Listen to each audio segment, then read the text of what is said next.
Bonjour, bonsoir, cela dépend de l'heure où vous nous suivez. Comme mesdames, c'est le frère Bernard Songol.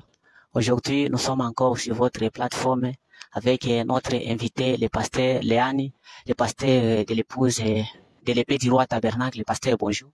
Bonjour, bien-aimé Bernard. Comment vous allez? Je vais bien par la grâce de Dieu, vous. Moi aussi, je suis bien. Nous croyons que c'est toute la première fois de vous recevoir sur notre plateforme. Quelles sont vos impressions pour ce service que nous sommes en train de battre pour l'avancement du royaume? Bon, c'est un bon service que nous demandons que le Seigneur puisse vous soutenir afin que ce travail puisse aller de l'avant. Ça va aider pour gagner même les âmes en Christ, pour aider aussi même les rétrogrades à revenir auprès de Dieu. Merci beaucoup. C'est le pasteur Élisée Léani Valentin, le pasteur de l'épée du roi Tabernacle à Lubumbashi. Aujourd'hui, notre invité. Si vous avez des questions, vous allez envoyer, le pasteur va répondre sur ça. Même si pas aujourd'hui, même demain. Nous allons parler avec lui si son appel au ministère et les événements prophétiques que Frère Branham avait prophétisés, ça nous sert en quoi? Alors, restez connectés en train de nous suivre. Merci. Pasteur, vous êtes marié ou célibataire? Je suis marié. Le nom de la sœur? Mon épouse, son nom c'est Régine Élisée. Le nom c'est Régine Élisée. C'est Régine, de loin là où vous êtes, nous vous saluons. Nous sommes ici. Toi aussi, si tu as des questions, veuillez nous envoyer. Le pasteur va répondre ici. Il est aussi votre pasteur. Ok, pasteur, vous avez combien d'enfants? J'ai 6 enfants. Et les 6 là, tous ce sont J'ai 3 garçons, 3 filles. Vraiment, merci beaucoup. C'est le pasteur Élisée Léane, notre invité aujourd'hui. Vous êtes déjà enrôlé? Oui, je suis déjà enrôlé. Vraiment, merci beaucoup. Ok, pasteur, nous commençons. Vraiment, c'est ça. Nous commençons, pasteur. Depuis que vous avez été baptisé, aujourd'hui, vous comptez combien d'années? J'ai été baptisé en 2004. Donc, si on fait des calculs là, on saura c'est combien d'années. C'est 19 ans depuis que le pasteur a été baptisé. Merci beaucoup, pasteur. Nous continuons. Pasteur, qui était votre pasteur qui vous avait baptisé? Bon, celui qui m'avait baptisé, c'est le pasteur Roger. Celui qui était mon pasteur, c'est le pasteur Mambouki. Vous étiez convaincu comment que ce message est vrai ou soit vous avez été juste influencé? Bon, vous savez, moi, mon père et ma mère, ils étaient de la foi catholique. Je ne connaissais pas le message auparavant.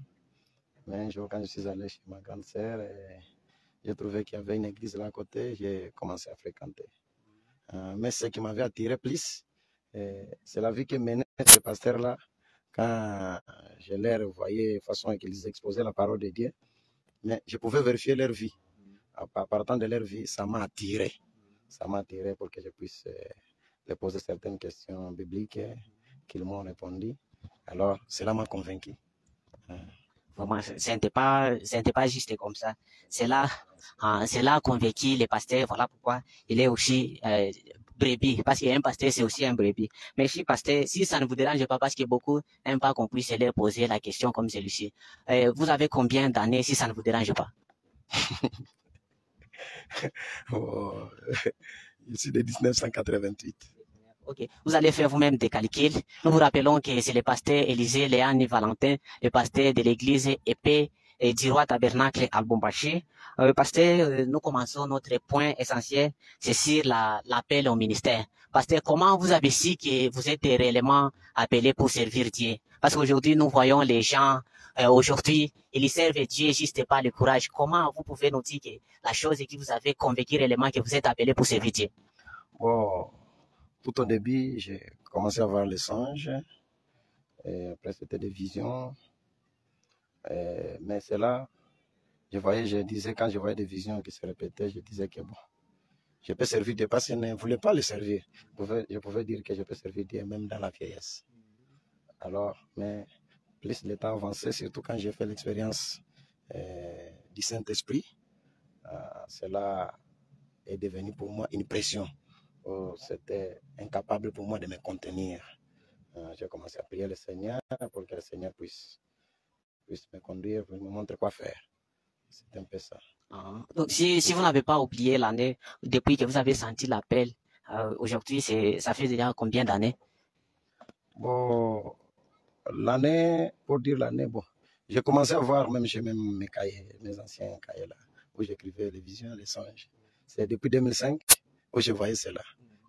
Au point que même mon pasteur voyait la même chose, même d'autres frères, ils voyaient aussi la même chose. Mais ce n'était pas à ce temps-là que j'ai commencé à servir Dieu. Donc, vous étiez passé par la formation. C'est après combien de temps que vous avez commencé à servir Dieu? Bon, surtout après mon expérience du Saint-Esprit en 2012. J'ai commencé maintenant. En 2013, le Seigneur a commencé à me parler. C'était la première fois que j'entendais une voix audible qui sortait du cœur, qui me parlait. J'étais appelé ici pour me servir, regarde. Mais mon pasteur, quand il voyait ça, il me prenait toujours s'il y avait, parce qu'il était l'évêque, il contrôlait beaucoup d'églises là-bas. Il avait de ces églises. Il me prenait toujours là-bas s'il y a un problème à l'église pour que je voie comment certaines situations, ça se passait. C'était ça. Donc, vous aviez expérimenté le Saint-Esprit, c'est en 2012. C'est à cette même année que vous avez commencé à prêcher. Non, en 2013. C'est en 2013. Donc, tout ce temps, après avoir commencé, vous étiez passé d'abord par la formation? Oui, c'est ce que je vous disais quand le pasteur avait vu ça, il commençait à me parler un peu des choses profondes, parfois en particulier parmi les réunions des ministres, des choses comme ça. Est-ce que la formation, d'abord, est-ce que vous avez des écritures là où Frère Branham avait dit, non, pour commencer à prêcher, il faudrait passer par des formations, soit Dieu est incapable de vous former lui-même? Bon, Frère Branham dit, quand vous ouvrez une église, vous constatez qu'il y a des jeunes gens qui ont des ministères. Si je ne me trompe pas, c'est dans ces rangées du côté de Jésus. Il faut les appeler pour les enseigner les choses un peu plus profondes que les autres. C'est comme ça. Mais celui qui forme un ministre, c'est Dieu lui-même. Mais Dieu met ses serviteurs pour vous aider dans votre expérience. Parce que c'est lui qui a une expérience. C'est lui qui peut vous aider. Regarde ici, on marche comme ça, avec la parole, il y a ça, il y a ça. C'est ça l'importance des anciens ou des pasteurs dans les églises. Donc, comment se passe cet encadrement-là? On vous encadre comment? Parce que si moi, je pouvais bien voir là l'encadrement et la formation, donc c'est comme si il n'y a pas la différence là. Comment c'était l'encadrement en question? Bon. L'encadrement, quand nous parlons de l'encadrement, vous voyez, Frère Branham dit, Moïse, quand il était enfant, sa mère a commencé à lui parler. Toi, Dieu t'a appelé, regarde, il y a une mission particulière, c'est libérer ce peuple. Ouais, c'est là, c'est formé. La parole, c'est une semence. Et cette semence a commencé à se former dans Moïse. Comme ça, alors il est parti. Là, dans le désert, là, Dieu lui a fait passer par la formation. Parce qu'il a rencontré la colonne de feu derrière le désert, là où Dieu s'est révélé à lui. Alors il lui a dit, va maintenant libérer mon peuple. De même pour Frère Branham, malgré qu'il était à côté du docteur Davis, qui pouvait lui encadrer. Vous voyez, la première fois quand Frère Branham avait prêché la prédication, son pasteur lui a dit que c'est une mauvaise prédication qu'il n'a jamais entendue. Ouais, ça lui a encouragé parce qu'il y avait certaines choses là qu'il avait oubliées de la parole. C'est ça l'importance d'un ancien pour vous encadrer. Vraiment, merci beaucoup. Et quand vous êtes allé dire cela au pasteur, il n'a pas commencé d'abord par douter de votre ministère parce que aujourd'hui nous voyons, il y a beaucoup de cas, les frères nous appellent d'ici et là pour nous dire que non, moi, le pasteur avait refusé de me dire pour vous, ce n'était pas le cas, le pasteur commence d'abord à compliquer. Non. Bon, pour moi, ce n'était pas le cas parce que je n'ai jamais demandé la chair. Je n'ai jamais demandé la chair ni me présenter devant le pasteur, voilà, j'ai un ministère. Mais quand le Seigneur m'appelait, la première personne à parler, j'ai parlé à mon épouse. Je disais, regarde, le Seigneur m'appelle, il me parle, c'était des visions, regarde maintenant, c'est la voix, ça me donne la pression, je manque la paix. Maintenant, je ne sais pas, on s'est croisé avec mon épouse, nous avons prié. Heureusement, le pasteur a été convaincu, il a vu la vision et toutes ces choses-là qu'il a vues. Lui-même, c'est lui-même qui m'avait donné la chair. Comme je suis ici, je n'ai jamais demandé la chair. Donc, la première personne à aller dire ça, c'était ta femme. Oui. Mais qu'est-ce qu'il dit le prophète par rapport à ça? La première personne allait dire les problèmes des ministères. Bon, la femme et moi, c'est la même chose. Je l'avais parlé pour que nous puissions parler et nous puissions prier sur la chose. Et c'était devenu un sujet de prière. Et quand on a prié, voilà, le Seigneur est allé, comme c'est un Dieu qui traite des deux côtés, il est allé convaincre aussi. Ok, nous écoutons les pasteurs nous parler que non, avant de prêcher, vous devez d'abord raconter la colonne des faits. Est-ce que vous aussi, vous lui avez raconté, c'était comment, et comment on peut les raconter, et c'est où? Oui, moi je l'ai rencontré. C'était dans le salon pendant que je priais. À ce temps-là, on n'était pas ensemble avec mon épouse.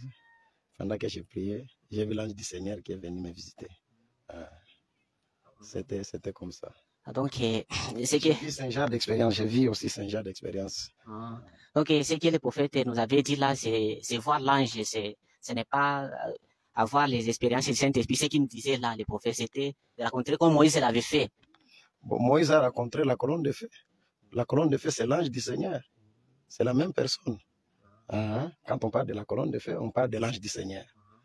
Donc, c'est de cette manière-là que le prophète nous conseille.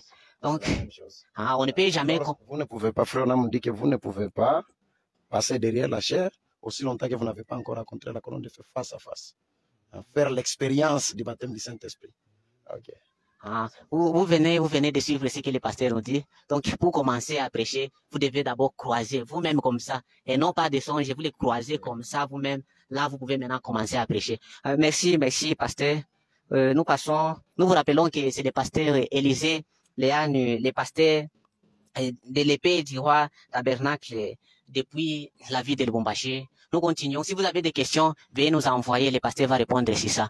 Pasteur, si vous pouvez encore vous souvenir, quel a été la première sujet de prêcher et c'était où?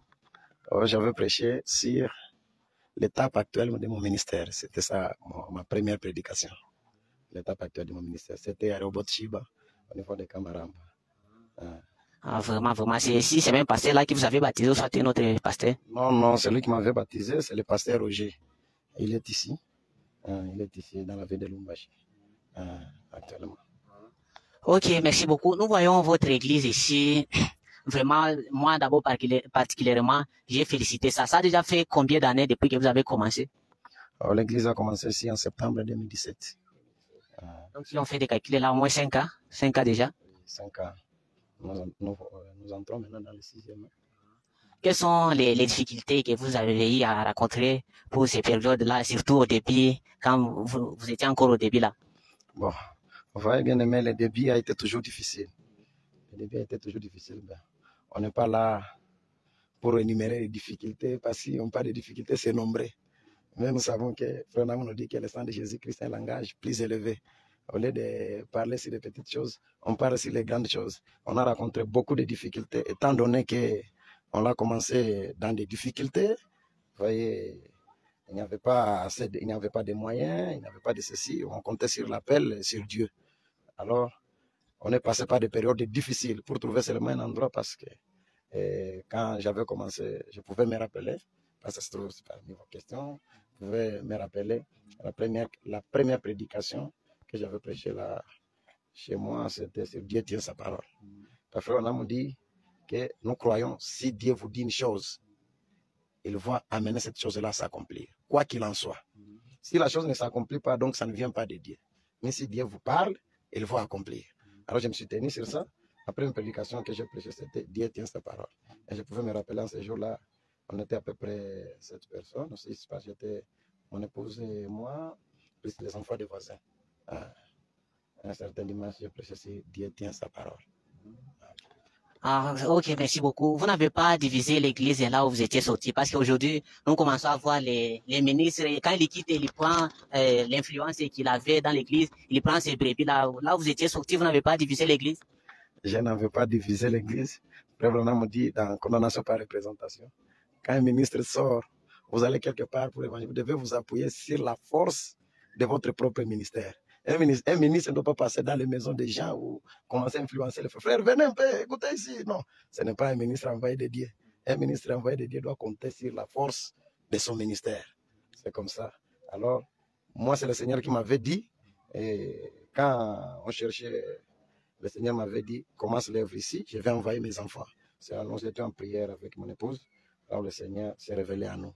C'est alors qu'on a commencé l'œuvre dans cette église que vous voyez, l'épée du roi Tabernacle. Donc les pasteurs n'avaient pas divisé l'église. Vous, là, pour sortir seulement, vous prenez la partie de l'église. Le pasteur n'a pas divisé l'église là où il était. Il a fait ce que Dieu lui avait dit de faire. Pasteur, nous passons. Moi, j'étais les jours de l'ordination et j'avais eu des questions.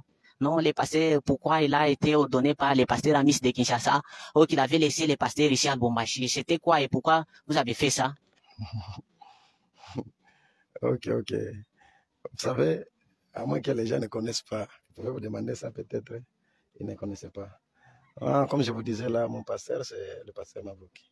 Le pasteur Amis, c'est son ancien. Alors, c'est pourquoi je pouvais appeler l'ancien ici. Et il m'a ordonné. C'est comme ça. Le pasteur Amis, c'est mon pasteur. Ok, mais si vous qui vous posez des questions, il est l'ancien. Donc, le pasteur Amis qui était venu le donner, c'est son pasteur à lui. Merci beaucoup, pasteur. J'ai une autre question ici. Quelque part, j'avais lu en passant, je crois que c'est dans Lévitique, là où on dit celui qui a un problème corporel, il ne peut jamais prêcher la parole. Est-ce que vous pouvez nous dire quelque chose par là? Non, celui qui a un problème, même dans la Bible, dans l'Ancien Testament, ces gens-là ne pouvaient pas avoir l'accès à ceci. Est-ce que vous pouvez avoir quelque chose en deux sur ça? Parce que ça trouble aujourd'hui le monde. Un problème corporel comme les défauts pour quelqu'un qui ne voit pas bien. Ok. Dans l'Ancien Testament, nous avons constaté un lévite ne pouvait pas avoir un défaut corporel. C'est un peu ça. Okay. Alors aujourd'hui, il peut le faire. Il peut avoir un problème et il prêche, c'est pas mauvais. Bon, ce qui est mieux, c'est être en forme. Il fallait témoigner de Dieu pendant que vous-même vous êtes en forme. Vous témoignez de la grandeur de Dieu. Mais si par exemple vous ne voyez pas, mais vous prêchez étant aveugle ou extropié, ce n'est pas une bonne chose. Mais nous avons constaté un pasteur là, sur la rue d'Assous, il avait le défaut, c'est un pasteur borgne. Il pouvait prêcher. Donc cela veut dire qu'il peut prêcher, ce n'est pas mauvais s'il a un problème corporel. Bon, ça dépend de quel genre de problème. C'est ça. Mais comment si un pasteur ne marche pas, il va prêcher comment? On peut les transporter et il vient comme ça. L'essentiel, c'est juste de parler, de prêcher le message de Branham. Il doit être apte. Il doit être apte. Apte, hein? C'est ça. Alors, il peut être apte là, il est assis là en train de nous prêcher la parole. Vous transportez là, vous n'êtes plus apte. Ok, vous venez de suivre ce que le pasteur nous dit. Donc, si vous avez des questions, le pasteur va répondre ici. Parce que lui aussi, il est de cette université Brahmi. Lui, il croit seulement tout ce que Frère Branham avait dit.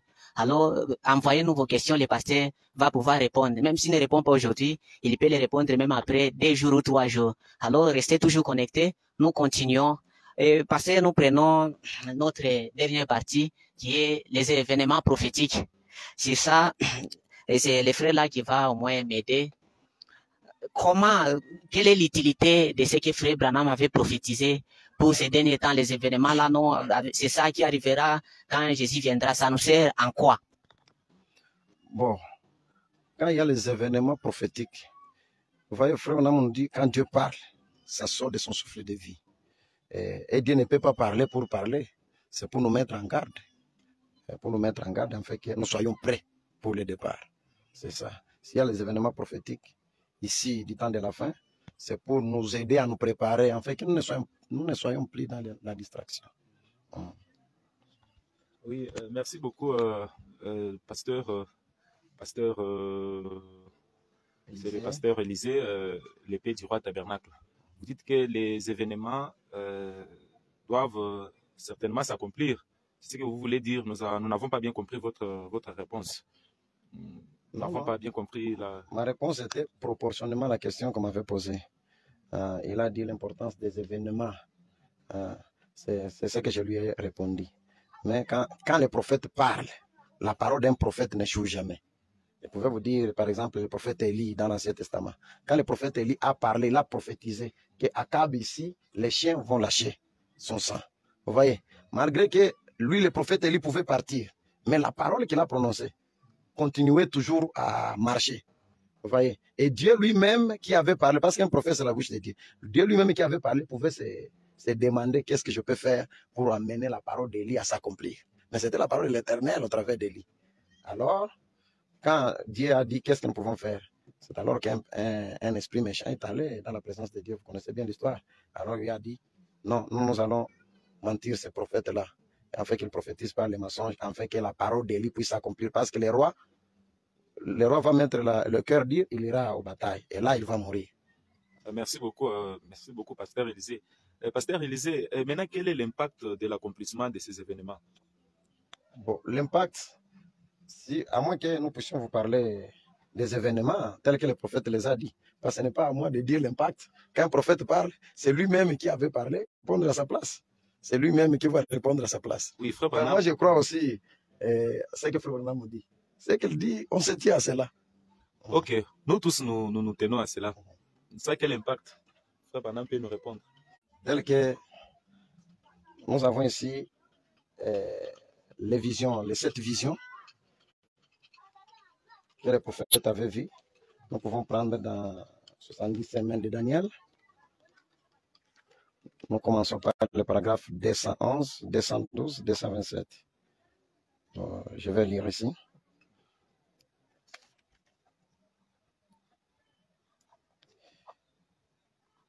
Il est déjà une coupure des journaux là où il est montré que quand nos jeunes Américains sont allés outre-mer pendant la dernière guerre, il y avait plus de, je crois que c'était autour de 70%.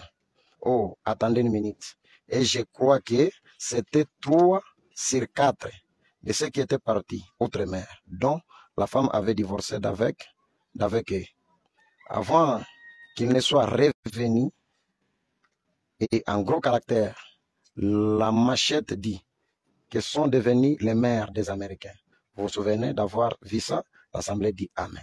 Vous l'avez tous vu, je pense, qu'ils sont devenus les maires des Américains dans les usines. Elles travaillent là avec d'autres hommes.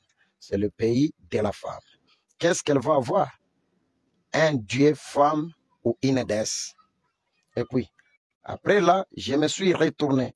J'ai regardé et j'ai vu les États-Unis briller comme un temps de braise. Les rochers avaient éclaté et ça brillait comme un brasier de biche ou quelque chose. Il avait mis le feu. J'ai regardé et aussi loin que je pouvais voir, elle avait été pulvérisée. Alors, la vision m'a quitté. 5 sur les 3 se sont produites, ou plutôt 5 sur les 7 se sont produites. Et voici qu'il est montré. Et puis, j'ai prédit. Je n'ai jamais dit que c'est le Seigneur qui me l'avait dit. Mais ce matin-là, dans l'église, je dis, très où vont les choses? Je suis allé jusqu'au bout du mur, puis je suis retourné jusqu'à l'autre bout du mur. J'ai dit, très où vont les choses? J'ai prédit que les moments, je ne sais pas pourquoi je dis ça, mais je prédis que tout ça, ça arrivera entre maintenant même, 1933 et 1977. Et sans savoir, Dieu connaît mon cœur. Je ne l'ai pas si avant-hier que 1977, c'est le jubilé. Et qu'il sera écoulé exactement le même espace de temps que ce qu'il avait donné à Israël et tout à la fin.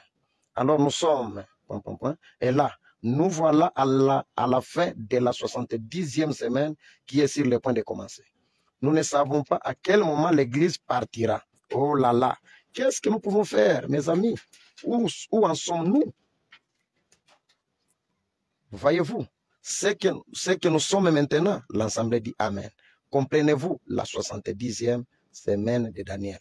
Et si je peux sauter un peu pour gagner un peu le temps, Okay. parce que nous courons vers les minutes. Okay. Nous prenons aussi 227. Maintenant, je ne voudrais pas que qui que ce soit reparte en ayant mal compris ceci. La bande est encore en marche. Je ne voudrais pas que qui que ce soit comprenne mal. Ne comprenez pas mal maintenant en disant, Frère Branham a dit que Jésus allait venir en 1977. Je n'ai jamais rien dit de tel. Il se peut que Jésus revienne aujourd'hui, mais j'ai prédit qu'entre 33 et 77, il arrivera quelque chose, que ces choses que je vis arriver dans la vision se produiraient. Et 5 d'entre elles se sont déjà produites. Et je crois qu'avec les choses atomiques qu'on a maintenant, point de suspension. Oh, merci beaucoup, Pasteur Élisée. Est-ce que tout le monde a quand même cette capacité de voir l'accomplissement des prophéties ou bien des événements? Est-ce que tout le monde, même quelqu'un qui n'a jamais cru au message, est-ce qu'il a cette capacité-là de voir qu'il y a l'accomplissement? Et s'il y a cette capacité, comment tout le monde arrive à voir cela? Parce que moi, j'ai vu certains frères qui ne connaissent pas, qui n'ont jamais su qu'il y a ce que vous venez, il y a l'accomplissement de ce que vous venez de lire qui vient de la bouche de Dieu lui-même. Ok, tout le monde n'a pas été fait pour voir, mais à moins que Dieu se révèle à vous. Frère Branham dit, Dieu se cache et il se révèle dans la simplicité. Alors, quand la parole vous est présentée, c'est un moyen pour vous de saisir cette occasion-là. de voir comment les événements se produisent alors que Dieu l'avait prédit avant que cela arrive. Vous voyez, c'est une interpellation pour chaque âme ou pour chaque personne, peut-être qui ne connaissait pas ça, mais en lisant ça, il doit connaître. Ça se trouve aussi dans la prophétie. Vous savez, au temps de Daniel, Daniel, quand il a recouru au livre, pendant que les autres étaient dans la distraction, il a lu le prophète Jérémie. Alors qu'il a reconnu, oh, le temps de captivité est sur le point de se déterminer. Là, il a commencé à prier. Et le Seigneur est venu se révéler à lui. Et là, or, la Bible nous dit, c'était notre Seigneur lui-même. Quiconque évoquera le Seigneur dans l'état dans lequel nous vivons sera sauvé. Maintenant, si la personne ne connaît pas son jour, son message et son messager, mais à quoi est-ce qu'il va se préparer? Il vivra toujours dans le chaos. Donc là, je comprends que l'impact, cela va amener quelqu'un à se préparer. Certainement, à se préparer. Pasteur Élisée, qu'est-ce que vous remarquez pour nous qui avons vu réellement l'accomplissement de ces prophéties? Quel est notre comportement?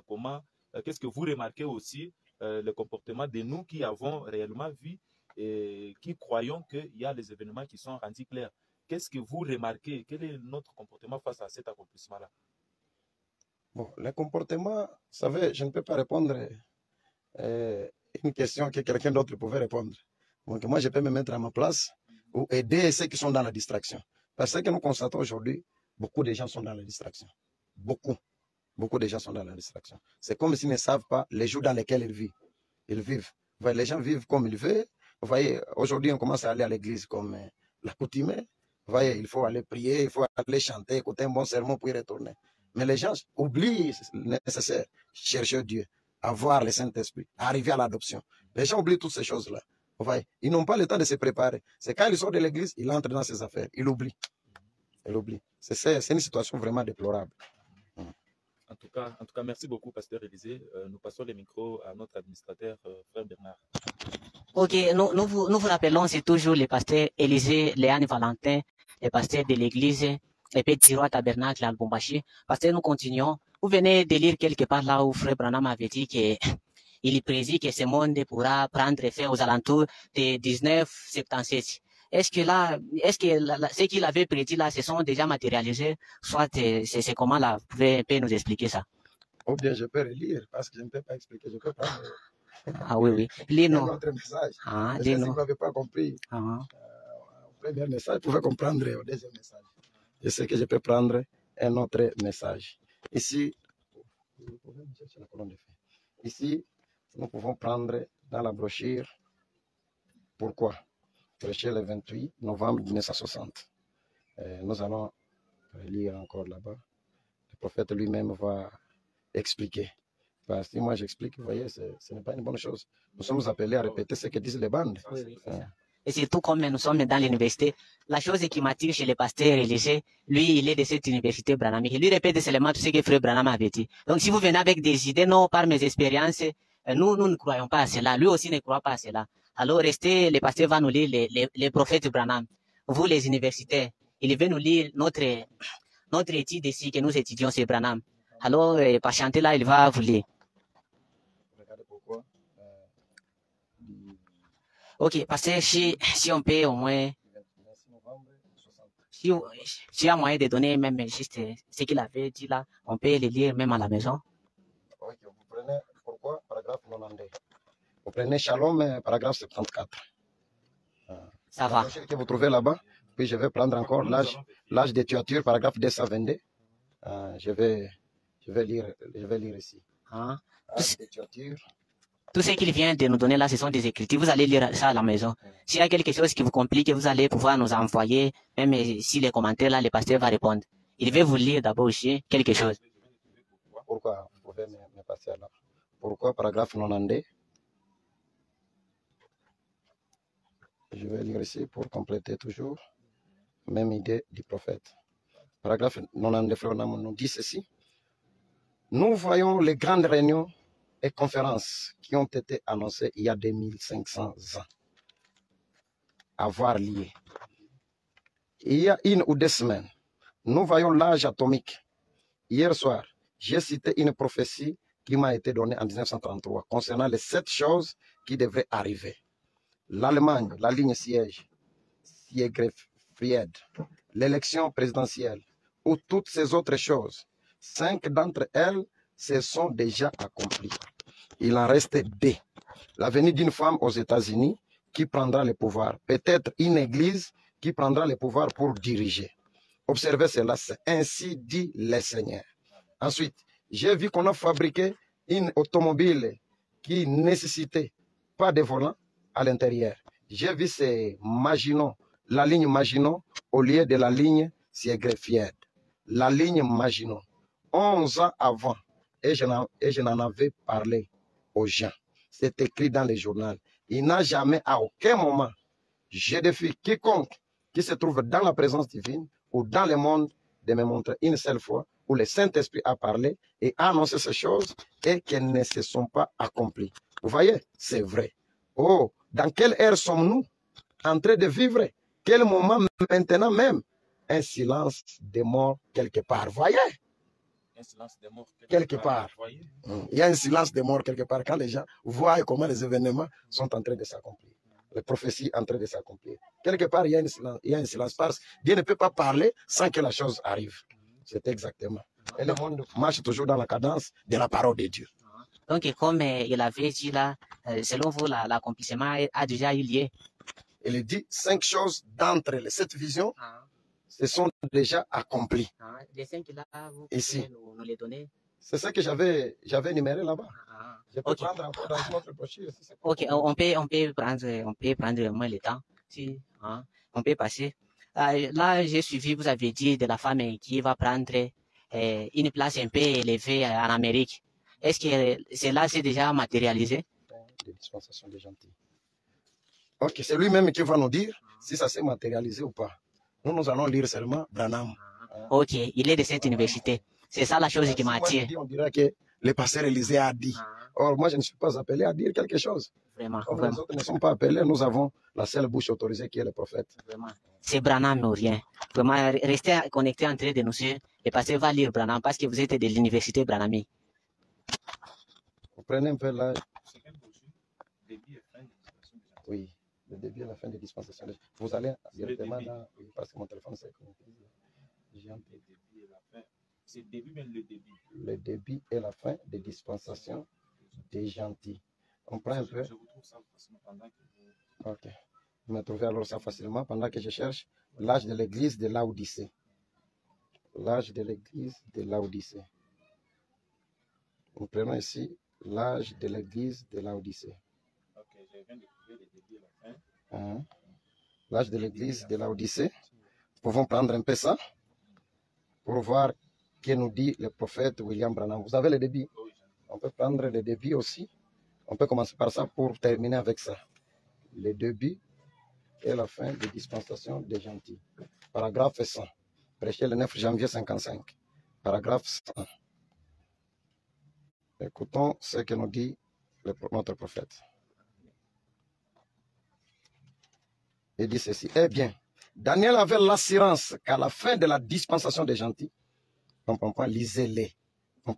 Quand vous rentrerez à la maison et demain, lisez le chapitre 11, vous verrez comment le roi du Nord, qui n'est rien d'autre que la Russie, descend comme un tourbillon, exercer une pression sur eux.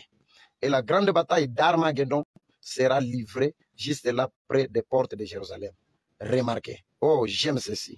Et en ces temps-là, ceux de ton peuple qui seront trouvés inscrits dans le livre de vie de l'agneau seront sauvés.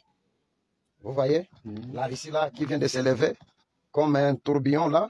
Vous voyez, ce que nous voyons, on parle de Poutine, on parle de ceci. Vous voyez, c'est l'accomplissement, tout ça, des prophéties. Regardons maintenant dans l'âge de l'église de Laodicée.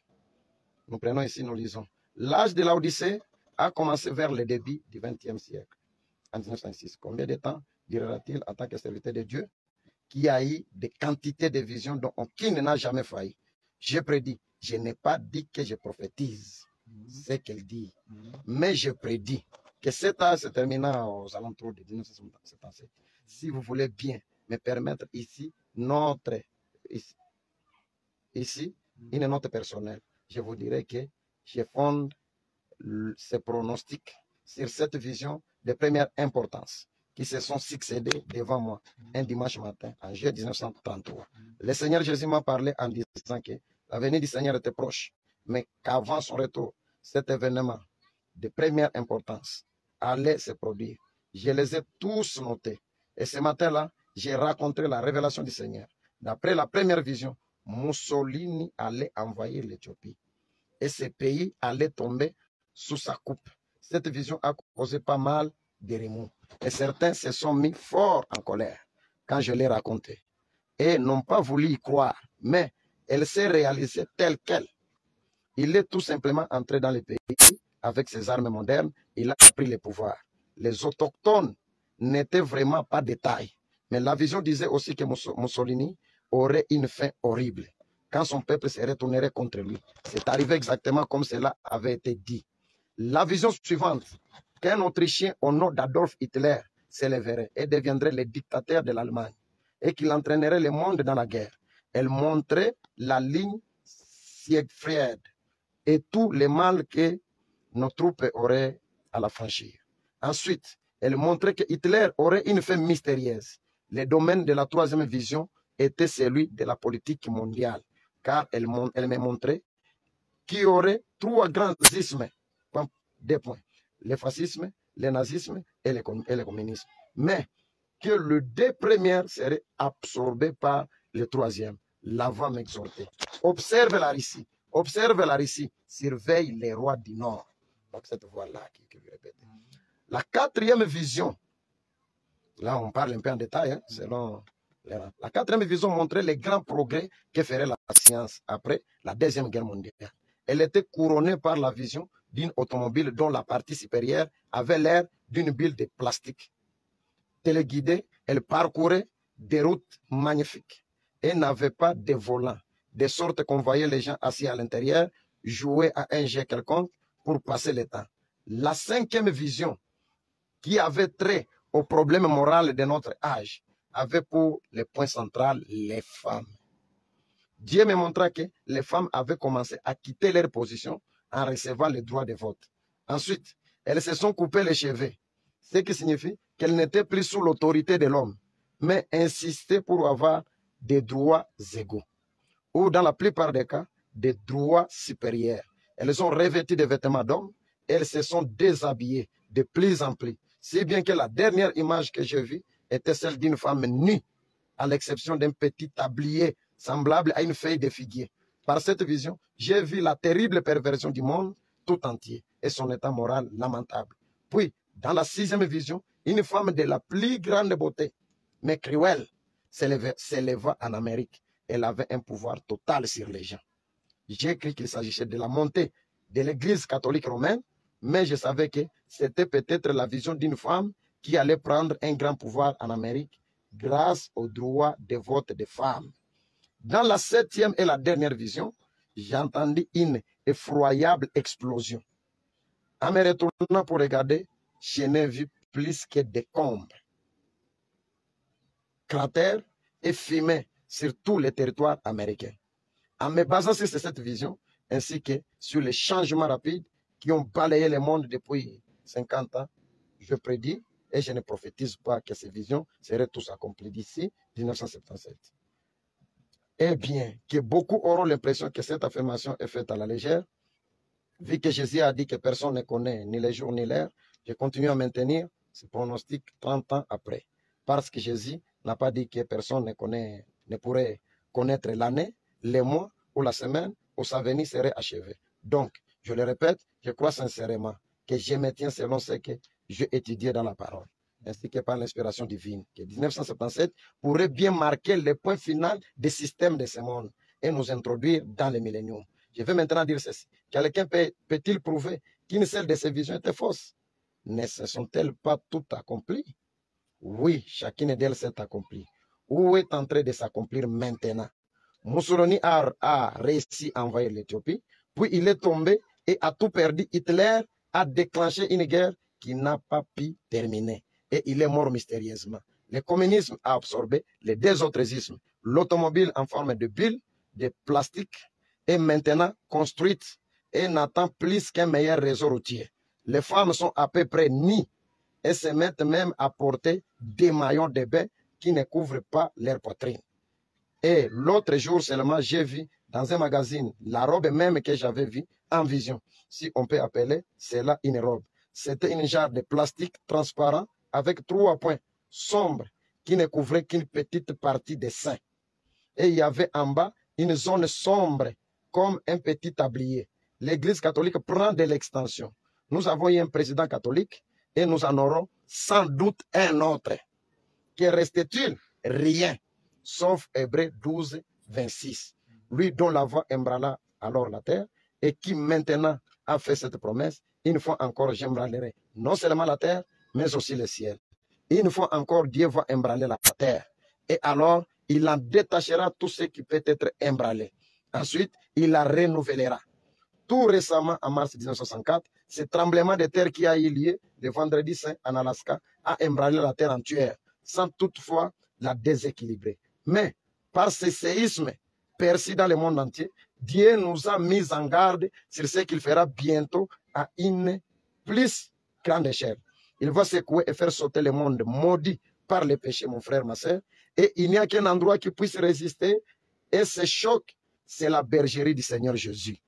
Et je vous supplie, pendant que vous pouvez encore bénéficier de la miséricorde de Dieu, de donner toute votre vie sans aucune réserve à Jésus le berger fidèle qui vous sauvera, qui prendra soin de vous et qui vous fera paraître dans la gloire irrépréhensible et dans l'allégresse. Ok, merci beaucoup. Donc, c'est pour dire que cela s'est déjà accompli, la femme a déjà occupé. Et nous, j'ai suivi un pasteur là qui parlait que non, la femme là, il ne s'agissait pas de la femme qui était passée sur ce premier ministre là. C'était la femme de l'église catholique. Est-ce que vous avez quelque chose à me dire sur ça? Parce que le pasteur là disait que ce n'est pas la femme comme ça qui était passée, si c'est la première ministre là, c'est la femme de l'église catholique. Est-ce que vous pouvez un peu nous donner un peu de lumière sur ça? Bon, un peu de lumière, je pense que moi je n'ai pas une lumière à vous donner, sauf le prophète, il a une lumière à nous donner, nous tous. C'est ce que nous avons lu là-bas. On parle là, n'oubliez pas, mon frère, une prophétie peut prendre un double volet, ou 3. Frère Anna me dit, il y a l'accomplissement spirituel, il y a l'accomplissement physique des choses. Vous voyez, nous pouvons, frère Anna me parle là-bas, en première position, ils mettent la femme, l'église catholique, parce qu'elle est habillée toujours en pourpre, un violet, quelque chose comme ça. Mais cela n'empêche pas que la prophétie continue toujours à s'accomplir. Frère Anna me dit que nous avons voté un président catholique, qui est Kennedy. Vous voyez, et rien n'empêche qu'on votera quelqu'un d'autre, catholique, pour dominer comme la femme typifie l'église, pour continuer à dominer. Vous voyez, c'est dans ce sens-là. Alors, tel qu'on peut dire les automobiles en forme d'F. Vous voyez, cela a commencé depuis le temps de Frère Branham, mais ça continue toujours. Ça continue toujours. Vous voyez, c'est comme ça. Ce sont les prophéties qui sont en train de s'accomplir. Vraiment, merci beaucoup. Nous vous rappelons, c'est toujours le pasteur Élisée Léagne, le pasteur de l'église Épée du Roi Tabernacle. Pasteur, nous continuons. La prophétie que nous voyons les médias partager de la Californie, est-ce que c'est réellement ce que Frère Branham avait prophétisé et qui se sont déjà matérialisés? La prophétie sur la Californie ou Los Angeles? Oui, Los Angeles. Bon, vous dites, les gens sont en train de faire quoi? Oui, ils partagent partout là que non, c'est déjà accompli. Nous voyons des isthmes de partout. Je ne sais pas si vous aussi, vous êtes informés de ça. Bon, la prophétie est telle que Los Angeles, Frère Branham m'avait dit que Los Angeles va se fondre dans la mer. C'est ça. Et quand nous voyons ça, Frère Branham dit que personne n'est là pour faire accomplir la prophétie de Dieu. Frère Branham, Dieu lui-même accomplit sa propre prophétie en la confirmant. C'est ça la façon de Dieu d'interpréter sa parole. Quand il dit par exemple, à mon nom vous chasserez les démons, vous imposerez les mains pour les malades seront guéris. On n'a pas besoin d'interpréter ça. Mais on fait, quelqu'un qui était malade est guéri, on dit que Dieu a accompli la parole. C'est ça. Il n'y a pas pour dire que c'est une personne qui va accomplir la parole. Non, non. Ce que les gens doivent faire, c'est chacun doit se mettre seulement prêt pour le départ. Vraiment. Merci beaucoup. J'ai oublié de vous présenter mon ami là, c'est le frère Paul Lumbala. C'est celui qui est venu m'assister. Et pasteur, nous tendons presque à la fin. Quelles sont vos doctrines ici? Parce que peut-être les gens peuvent se demander des questions. Ils croient quoi? Alors, quelles sont vos doctrines d'ici? Notre doctrine ici, nous croyons au message de l'air. Tout ce que Frère Branham dit, c'est ce que nous croyons, c'est ce que nous répétons. Ça. Donc, la doctrine de l'épée du roi, c'est tout ce que Frère Branham avait prêché. Vraiment, merci beaucoup. Nous ne sommes que les auxiliaires. On n'est pas là pour former d'autres ou apporter de nouvelles lumières. Personne n'a le droit d'apporter une nouvelle lumière. Vraiment, vraiment, il est réellement de cette université Branham. Donc lui ici, il croit tout ce que Frère Branham avait dit. Ok, pasteur, est-ce qu'il y a moyen de nous donner l'adresse de l'église? Peut-être il y a quelqu'un là qui aura besoin de venir visiter ici chez vous. Vous pouvez nous donner un peu l'adresse de l'église, là où se trouve? L'église Paix du Roi Tabernacle se trouve ici, dans la commune de Campema, quartier Tabac, ici, sur l'avenue Tabac numéro 42. Quand vous arrivez au niveau de la station venant sur la route Kafoubou, vous arrivez au niveau de l'arrêt Postolo. Vous entrez là, c'est numéro 42, après stade. Vous descendez, c'est le numéro 42, c'est l'avenue Tabac. C'est là où se trouve l'église. Alors, merci beaucoup. Nous sommes arrivés à la fin. Si vous avez des questions, quelque chose qui n'a pas bien pénétré, vous envoyez là, le pasteur va pouvoir répondre. Et la chose qui m'a attiré, il est de cette université Branham parce qu'il nous a répété tout ce que Frère Branham avait dit. Il n'a pas voulu répondre avec la tête. Non, frère, vous voyez avec mes expériences. Non, il a répété seulement tout ce que Frère Branham avait dit. Vraiment, pasteur, que Dieu vous bénisse. Amen. Amen.